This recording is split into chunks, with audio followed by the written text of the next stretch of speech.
Hey everyone, welcome back. So in part one we covered how to build a kitchen deck with sink and we'll add more things later. But the question is, can we add a bed to the i3? And it turns out because the i3 has a fairly flat floor, it should be pretty easy to convert that by just folding down the seats and then adding some cushions and other bed materials. Plus you can utilize the electric blanket part of the i3. The issue of course is it's too short. And the solution is that we're building platforms that can extend from the folded down seats to the front seats when they're pushed all the way forward to bridge the gap. And of course they want them to be able to fit behind the back seats. Here's the first prototype for the extension of the trunk for the sleeping platform.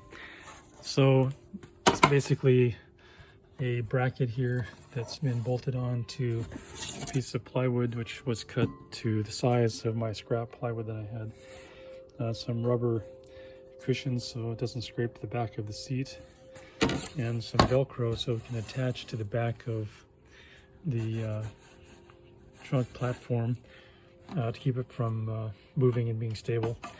And then the leg is has some cutouts for the bolt holes, and then we'll slide into the slot to be a rigid one leg, which will be okay.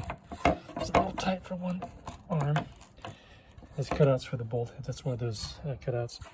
So once that's completed, it will then set in the rear passenger seat footwell to make an extension. So because the 1/4-inch plywood was a little bit weak and it would bend, I heard some cracking noises. I added some reinforcement bars that I had some scrap pieces just to make it a little bit stronger. So here's the extensions installed. The Velcro is attaching to the back of the folded seats, so it holds it stable even though it only has one leg that's keeping it in place.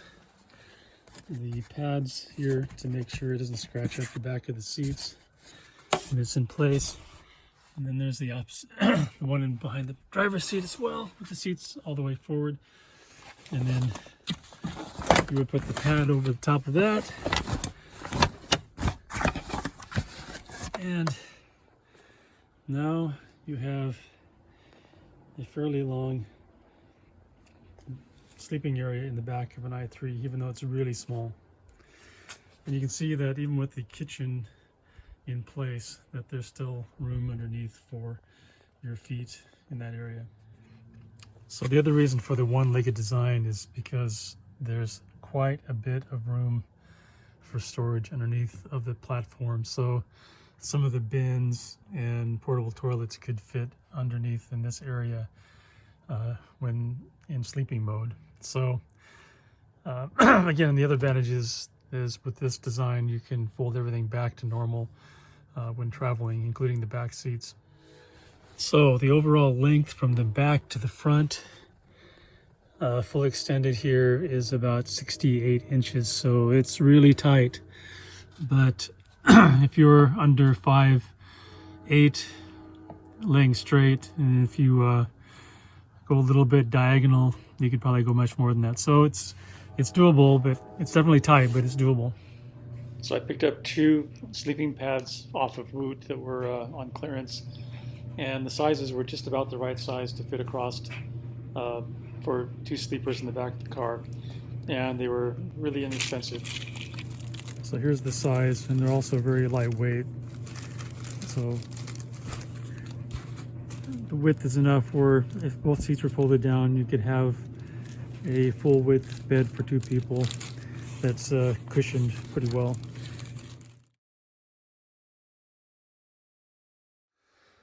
So the idea is that the bed extensions would fit behind each of the folding seats for each side. So you can see here it would go up against the back of the kitchen area, and then as the seat is folded up on, that it would then lock in place and fit behind there. So just slightly oversized, so I'm gonna have to go back and fix that, but you can get the general idea. So it would be available even when you're using the car in normal mode.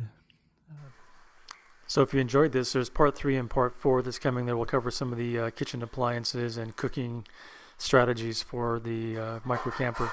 Anyway, thanks for watching, and hope to see you in the next video.